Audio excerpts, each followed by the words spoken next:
I just saw an article stating the Washington State Dental Association, WSDA, is coming for Delta Dental of Washington. The name of the article is called, quote, Putting Patient Care First, Fixing Washington's Broken Dental Benefits System, end of quote. They stated that it's, quote, the battle over dental benefits, unquote. Well, they got it partially correct, but you've missed the mark, Dental Association leaders, and we begin our podcast right there.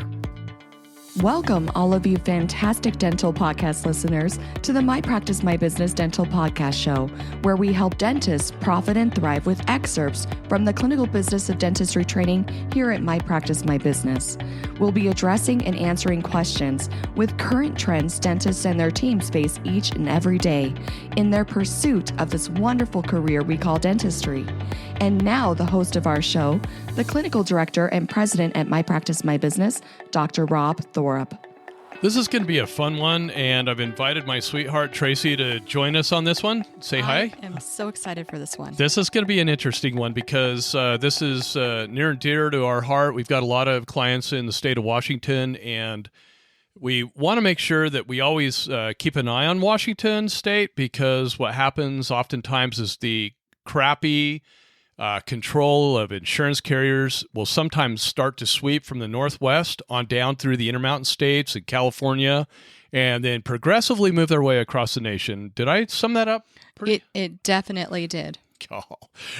Well, the Washington State Dental Association Advocacy Director said, quote, too many patients are paying for dental benefits only to be denied care because of insurance companies interfering in doctor-patient treatment decisions, end of quote. So when I read that, that article up to that point, I started to get a little bit excited. I began to think that they finally got it. They understood that Delta Dental of Washington is coming between the dentist's ability to deliver quality dentistry to their patients. Mm-hmm. And I began to think that Washington State Dental Association finally understood what was meant by the term LEPAT. It stands for Least Expensive Professionally Accepted Treatment, and how dentists could offer MEPAT, more expensive professionally accepted treatment, dental type services, without interference from Delta Dental of Washington. That's what I thought when I first started reading the article. I was so excited when I read that part too. And I was so disappointed when my eyes passed to the next sentence. The sentence read, quote, patients should have the freedom to choose the dentist that's right for them. And unfortunately, some dental insurance carriers significantly decrease the amount they pay for claims when a dentist is not in their network, end of quote. They then went on to tell the readers that the Washington State Dental Association was working with legislators to introduce legislation to ensure insurance companies provide the same benefits, regardless of the dentist being in network or out of network. So really quickly, but before we move forward, I'm starting to piece together kind of what's going on up there, and I might be missing a little bit here and there, but ultimately, from what I've seen, what's happening is the doctors are kind of getting sick and tired of Delta Dental of Washington's crap. They're very specific with what you can and can't do or charge for. They don't pay very much to begin with. They force write-offs on needed services. And doctors are starting to realize that a lot of patients have out-of-network benefits. And so they can continue to see these patients and get paid only a higher fee and not be regulated as much. And I did see a couple of years ago that Delta Dental of Washington had released a statement urging patients to stay with an in-network provider because they would have to pay more out of pocket. Now, obviously, that little urge to the patients didn't work because patients were continuing to see out-of-network providers and was ultimately making it a little bit more difficult for them to be able to control, ultimately. Well, I think so. Yeah. Now we get to the next step.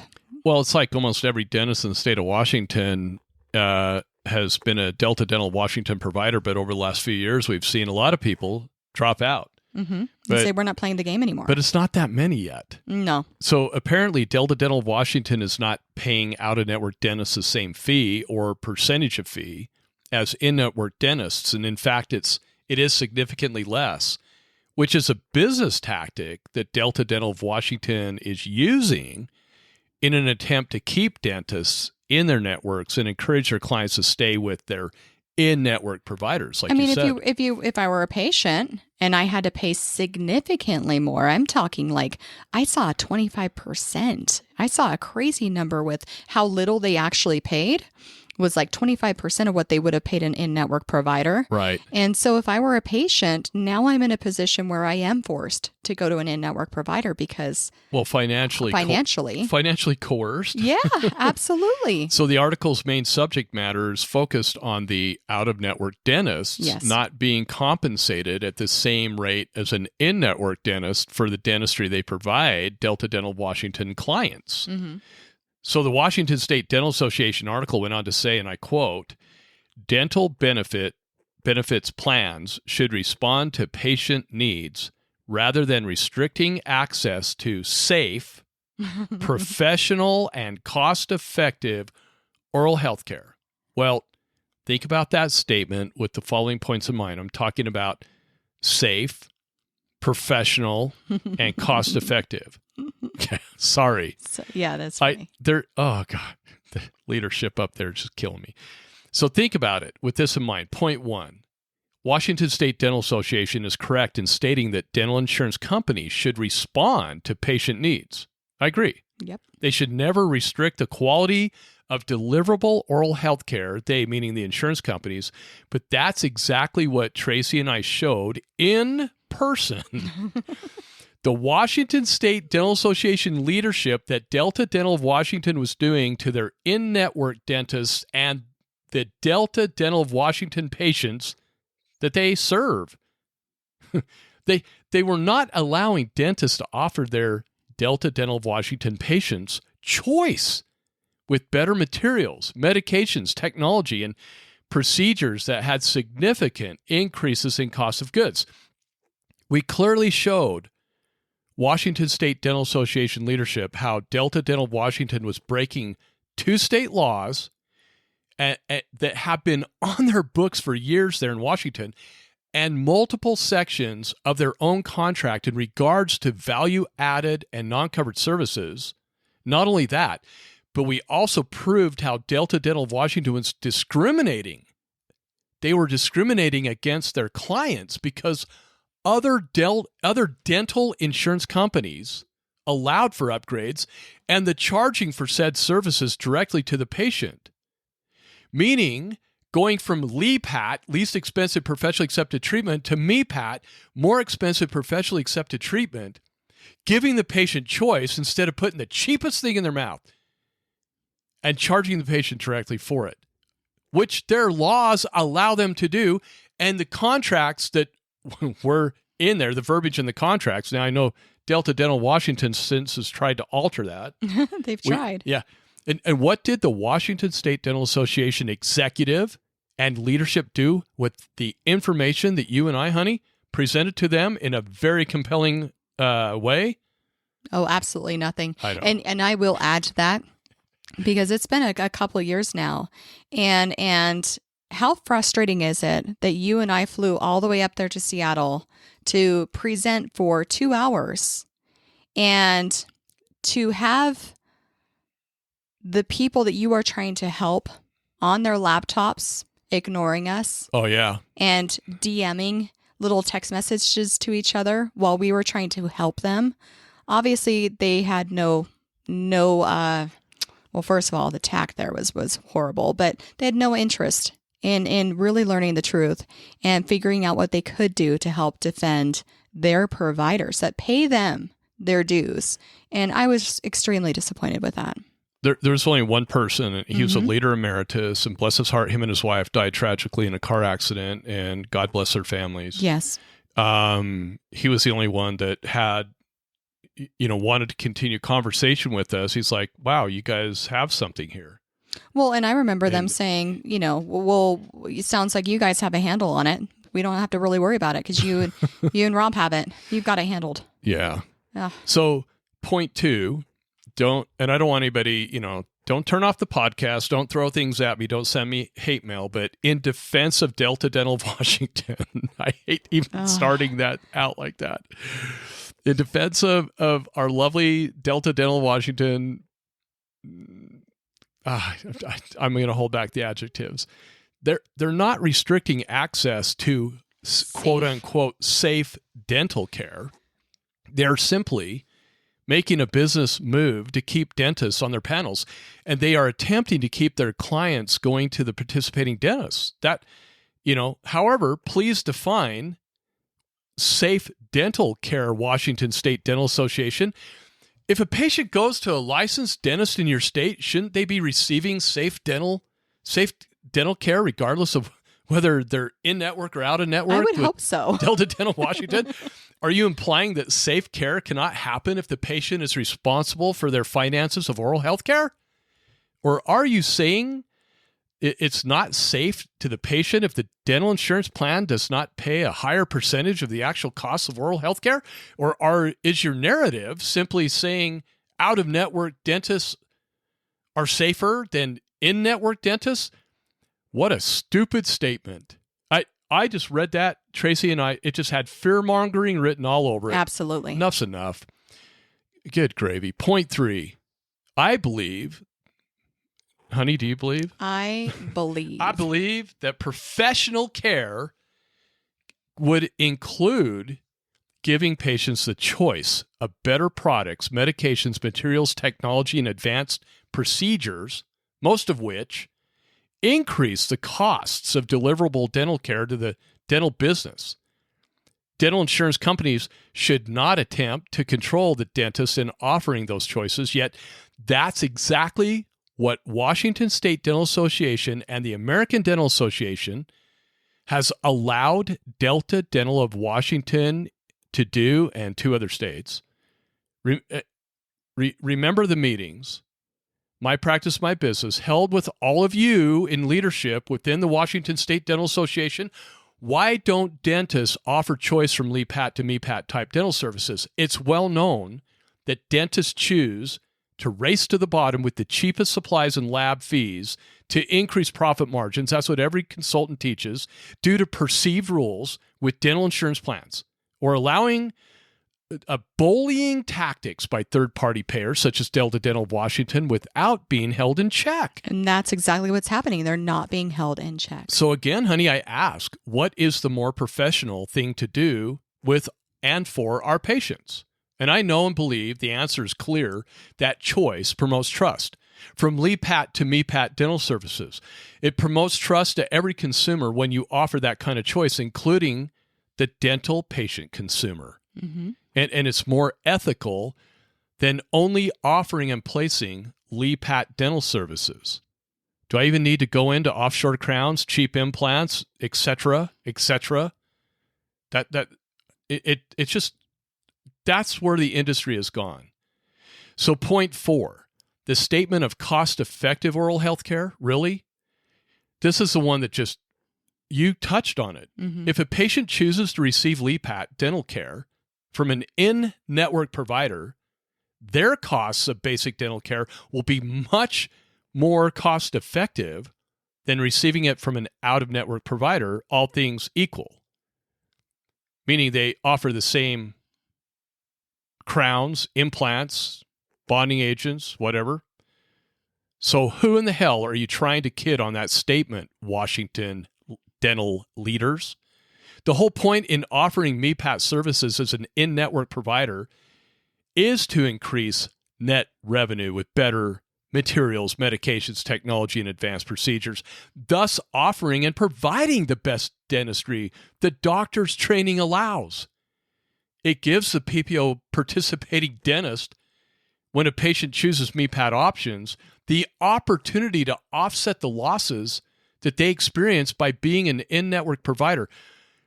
The regional manager, her name was Mary with Blue Cross Blue Shield back in 1991, taught me the MEPAT business concept, and it remains true today. The problem is dentists can't seem to wrap their arms around that business concept because of misinformation on upgrading, that upgrading is illegal. Well, folks, it's not illegal. It's more ethical. That's taught in every MBA program out there. Yet this is where Delta Dental of Washington has ignored Washington state laws and their own contracts that dentists sign with Delta Dental of Washington. What's worse is the Washington State Dental Association has allowed it to go unchallenged. And I wonder why. I know. We have conspiracy theories on that. That's for sure. Did you know that Delta Dental in 17 other states? We did not present this back in the day. No. Because it's part of our secret sauce, but I'm just going to say it, honey. I'm sorry. Did you all know that Delta Dental and 17 other states have upgrading rules and regulations right in their dang contracts? And those Delta Dental entities believe upgrading is ethical, better for the patient, and they even go so far as to show the dentist how it's done in their handbook. What's wrong with dentists? What's wrong with you guys up in Washington? My good friends at the Coyce Institute, you guys have such a bead on advanced procedures and do such a wonderful job. Yet you guys charge for those upgrades and you just try to fly under the radar all the time. God bless you for doing that. But you know what? It's time to stand up for what's right. It's no different than what Blue Cross Blue Shield of the Intermountain States showed me years ago in their handbook, page 4, bottom paragraph. However, as I've stated before, upgrading requires dentists to learn business skills, and for some dumb but reason, our associations want us to remain dumb by not learning those business skills required by dental insurance companies. Go figure. Otherwise, wouldn't they be hiring companies like us to present that at their state association meetings, or at least having some coverage of it from somewhere? The last part of the article is titled, Creating a Better Benefits System. I need to say that in quotes. The last part of the article is titled, quote, Creating a Better Benefits System, end of quote. It's a proposal to, quote unquote, fix Washington's dental benefits system, according to the article. I'm surprised they didn't say the word tripartite in that one. That's like a... You're just causing my blood pressure to increase and my blood to just boil right now. If I hear that come out of that executive one more time and from the ADA, I'm going to puke. Tracy, you and I believe that if the state of Washington really wanted to fix their dental system, they would start with simply enforcing their laws that are already on the books, wouldn't they? Can I say amen and hallelujah to that one? And force Delta Dental of Washington to adhere to their original contract with the dentists that they have on their panel of providers. And I'm going to digress here. The state of Washington has one of the most powerful laws to offer choice that keeps third-party payers out of it completely, but nobody wants to stand up for that in that doggone association. Mm-hmm. And then teach your dentist some business skills and treatment case presentations by offering and charging patients directly for MEPAT services. It really is honestly that simple to be a PPO provider and be profitable. Just like Mary taught me, it's how to offset those losses that you gain or that you lose as a PPO provider. Even if you reduce the salaries of Delta Dental of Washington's leadership, and I know that's been a big deal across the nation, it still would not move the needle all that much at all for reimbursement increases that would provide real procedural profitability. But I digress. So let's look at the 3 key reforms Washington State Dental Association is trying to bring to fruition on this whole article. 1, protecting patient choice. Love the phrase. I know, until we got into it. They state that patients should get the full benefits they pay for regardless of who they choose to provide their care. Okay. Once again, they state that roughly 10% of the dentists in the state of Washington do not belong to Delta Dental of Washington's panel of dentists. The legislation they are suggesting is only going to benefit 10% of the dentists there that are out-of-network providers. What about the other 90%? It's not about picking a dentist they trust. It's about protecting patient choice when it comes to their actual oral health care choices. And Washington State Dental Association leadership, you have missed the mark once again. Your other 90% of the dentists that you are supposed to serve, in addition to the 10% you want to legally protect, would all benefit from you more fully understanding the true problem in oral health care. And that is treatment choice, which Delta Dental Washington's currently controlling as if we lived in a socialized medical dental environment up there in the state of Washington. I do not know how clear I can be on this topic, but I do know that ignorance of two wonderful Washington dental laws and fully understanding insurance contracts seems to be the common denominator with the Washington State Dental Association leadership. Tracy and I have many more examples that we could count on this topic, but have I made my point, hon, on that? I think so. I think we both did. We're frustrated. Number 2, ensuring healthcare justice by requiring that more premium dollars are spent on care. And this one just... it's that MLR. MLR. This follows that mantra of chest beating called minimum loss ratio, or MLR for short. I've done podcasts on this topic, folks, and although it sounds good on the surface, it will have little to no impact on procedural profitability. Ask yourself this question too. How would you like it if the federal government came into your dental practice and said you can only make 15% of your production? Oh, and I will interject. I had an insurance company executive say, well, we'll just make sure that we have creative accounting. It'll be fine. I know. They already have workarounds. Oh, yeah. The article states, quote, this is my favorite quote, Washington can be a leader in dental care equity by you can't laugh over what I'm saying. I shall start again, quote. I don't even know if I can get through this one now either. Quote, Washington can be a leader in dental care equity by requiring that dental insurance companies invest at least 85% of patients' premium dollars in care. Premium dollars should go to improving access to quality care, end of quote.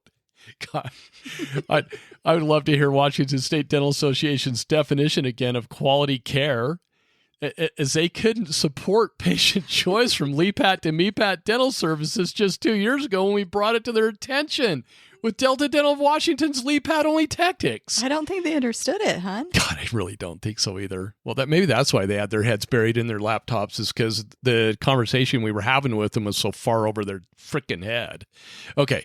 Then this article gives some data from the Washington office of the insurance commissioner, one of our favorite people. Stories continue to swirl about that entity, don't they? And how supposedly some of their employees are hardly ever acting on complaints filed against Delta Dental Washington from we Washington can't say dentists. more about that. We won't. I know. Don't get me wrong. I'm all about holding dental insurance companies accountable to the public. And here in Utah, we have one of the best insurance commissions in the United States. But why won't the Washington Dental Association leaders hold Delta Dental of Washington accountable to the state dental laws that are currently on the books, let alone their own contracts? Why doesn't Washington State Dental Association apply the Americans with Disabilities Act discrimination laws to go after Delta Dental Washington? Even the American Dental Association executive has been clear on this one and knows it can be done. He told Tracy and I last June of 2024. Deep breath, deep breath. Number 3, the third point, prioritizing patients and their relationships with providers, not corporate monopolies. They state that, quote, dental insurance companies have the final say in whether they'll pay for the treatment a dentist recommends to a patient, end of quote. Well, it's their dental insurance product and they have profit margins to protect, right? I get it. Mm-hmm. They go on to say, quote, patients should be able to ask for an independent review when coverage is denied or claims are rejected, as they can with medical insurance, end of quote. So I believe it comes down to policy versus rejection. If a third-party payer rejects something, it often comes down to their policy that nobody knows about because they don't read the handbooks, right? Mm-hmm. If they don't want to pay for something, that's their prerogative, but they should have no right to force the dental care provider from writing it off. Yes. Especially when it's a legitimate service or value-added procedure. That's the real issue, in our opinion. Well, I think it's 100% the issue. And again, I can't stand Delta Dental of Washington, and I think they know that. You think they got that vibe? I think they understand that. From your article in LinkedIn, probably. maybe? But here's where I will defend them. If your premiums are low, you will not be able to cover all of those services, and I'm perfectly fine with that. But when you tell somebody that a needed service is inclusive, not billable, you're unbundling all these things that really are irrelevant, the service needs to be paid for. That's where I have a problem, and they need to be held accountable for that. God. Oh, go ahead. Hence the bundling law that we passed here in Utah. I was just going to say that. Great minds. I know. We think alike. That's scary. I feel sorry for you. You think like me. That's the whole thing. We've how many times have we presented that to their executive? I don't think he understood. Wasn't it funny when they said, "Oh, we've already beat him up enough. We don't want to pass that law"? Remember how they said that? They didn't want to pass Utah's House Bill 359. More fuel to my fire. Thanks a lot, Rob. Yeah, sorry about that. Unfortunately, forcing dentists to write off services is where the Dental of Washington, again, is broken state and contractual law, in our opinion. And we proved it. And yet Washington State Dental Association did nothing to defend their member dentists. And they wonder why they're losing membership. It certainly does appear that the Washington State Dental Association leadership are talking out of both sides of their mouths. That's what I'm saying. Healthcare equity and taking care of the poor is what they think the three talking points will cover, yet they are talking about paying the same benefits to out-of-network dentists where the patient will actually pay significantly more than the traditional insured billing of dental procedures because they're paying for fee-for-service fees. And oh my gosh, we're charging fee-for-service fees and we're getting paid a percentage from your insurance company. But heaven forbid we actually use underutilized CDT codes and value-added service codes to bring the payment closer to your fee-for-service fee. We call that nickel and diming and gouging the patient. But we don't call gouging and nickel and diming charging your fee-for-service fee. God, those CDT codes are just ornamental. You know that, right? They're just there for looks. Oh my gosh, you're not supposed to use them. Are they that misguided in what they're saying? Do they really care? Honestly, I'm asking myself this question right now: is there an ulterior motive behind this crap? I don't know. After reading this article, it certainly does appear that the whole argument is to support and defend 10% of the out-of-network dentists. And for Delta Dental of Washington to pay more so they don't have to collect it from their Delta Dental of Washington insured patients as an out-of-network provider. And for some unknown reason, dental team members and the brainwashed public from those said team members believe dental insurance companies should simply pay more. And they can't when the premiums don't have the commensurate ability to pay more. I know everybody gets pissed at what's his bucket's salary and everybody else, the CEO, the COO. Yeah, I get it. Okay, I get it. But again, even decreasing their salary significantly is not going to move the needle. No. For dental insurances to pay more, premiums will need to be increased. It all comes down to P&L, profit and loss. How much was brought in with premiums and how much was paid out in benefits. And they have to guard their profit margin. So the key component that our dental associations continue to miss is this. Dental insurance is not insurance. It's a dental benefit plan. Or as some of our friends in the dental industry have stated, dental insurance is more like a coupon book with payments for some things and discounts for others. I love their honesty when they say that, by the way. So Delta Dental of Washington just needs to be legally forced to adhere to their contract and state laws by allowing dentists to offer LEPAT services and charge for underutilized CDT codes, providing an economical option for dental care and also being allowed to offer and charge the patient directly for MEPAT dental services to increase practice profitability instead of doing free dentistry. If you're doing MEPAT, if you're delivering more expensive professionally accepted treatment and you're not being paid an additional fee for that between the doctor-patient relationship, you're doing free dentistry. Yes. So dental practices are not profitable with most procedures under current reimbursement rates from any dental plan. Dentists are, in my opinion, honey, are just misguided by thinking that MLR laws and sending in their fee-for-service fees on claims will magically increase reimbursement rates for profitable procedural compensation. Is that why all the consultants tell them to work their butts off and cram the schedule? I don't know. I just look at recent and past history. It's that simple. Dentists need to learn business principles. Not just a dentist, front office, the whole entire team needs to learn business principles and skill sets to run the dental practice profitably. all within the confines of state laws and insurance contracts, and not allow dental insurance companies to force write-offs via downcoding, bundling of procedures. And again, I'm going to throw a little plug in for Utah's network leasing, downcoding, and bundling protections law that Tracy and I got passed. That should be adopted immediately in every state. And congratulations, Tennessee, on being that first state to copy and pass it. Obviously, that the Tennessee Dental Association, obviously, honey, cares about their members. And a lot of people say, yeah, but you can't, it doesn't do anything for federal plans, ERISA plans, and self-funded plans.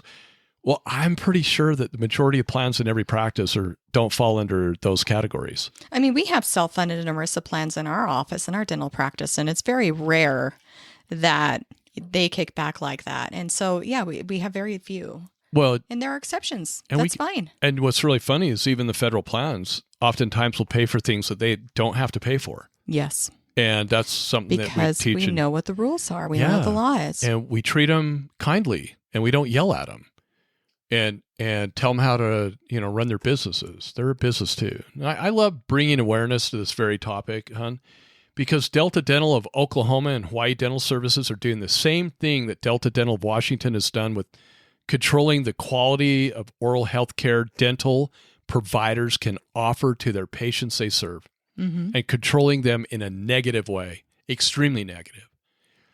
Every dentist in the U.S. needs to know what's going on so that they can prevent their state associations from having lackluster leadership. If dental association executives and their respective volunteer leadership want to implement real change, they need to be teachable and actually know what they're talking about when it comes to dental insurance contracts, state laws, and business strategies and tactics. They actually need to know what the top 3 concerns are and how to tackle them. And not just throw up their arms and say, well, you signed a contract. There's nothing we can do about it. God, how many times have we heard that? See, and that, thank goodness you brought that up, because that was going to be my final thought is you cannot say you signed a contract and say that's a bad thing. Yeah, look at the contract. Look at that great section in contracts that talk about non-covered services. Look at the handbook that talks about upgrading. You signed it, you should read it. And association leaders should do the same. They should be opening up every single one of those handbooks and looking through them and saying, how can I advocate for these dentists that I'm supposed to represent and protect? You and I, honey, are just one company with 2 voices. Imagine what could happen if all of you out there got involved with holding your dental association leaders' feet to the fire. Imagine what could be accomplished. And understand your contracts and state laws and ask them why they're not enforcing them. Well, any last thoughts on? I have no. I want to thank the clients that we have up there in Washington who sent us this article to read, and many of our clients are COIS trained doctors. That the things that you learn in that wonderful advanced institute, there's no way you can do it on the reimbursement rates with what Delta Dental Washington's given you, or any insurance company. But all the other insurance companies out there allow you to charge for value-added service. And shouldn't your patients deserve the opportunity to choose the quality of service that is available to them? Isn't that the more ethical thing to do? You would think. Hey, thanks everybody for listening. Hope you have a wonderful day. Say bye, hon. Bye, everybody. Talk to you soon. Thank you for being with us today. Since 2006, My Practice, My Business has been teaching dentists and their teams business skills, dental insurance contractual protocols, and state laws governing how to profitably bill patients fairly for the need-based services they provide.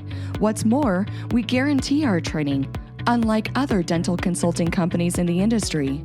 Simply stated, if you don't increase your net revenue, we don't get paid. We call it dental consulting the way it should be. We believe there's never been a more important time than now for dentists to experience and implement our key methods, knowledge, and business training within their dental practices. To learn more about our guaranteed, no-risk clinical business of dentistry training that is changing dental practices for the better, just go to our website, mypracticemybusiness.com, and surf our pages for additional information about our company and the services we provide. When you're ready, give us a call and get scheduled for the most profitable dental business training that you will ever experience. If you enjoyed our podcast, please leave us a 5-star review. If you have any questions, please don't hesitate to call us. Thank you again and have a fantastic day.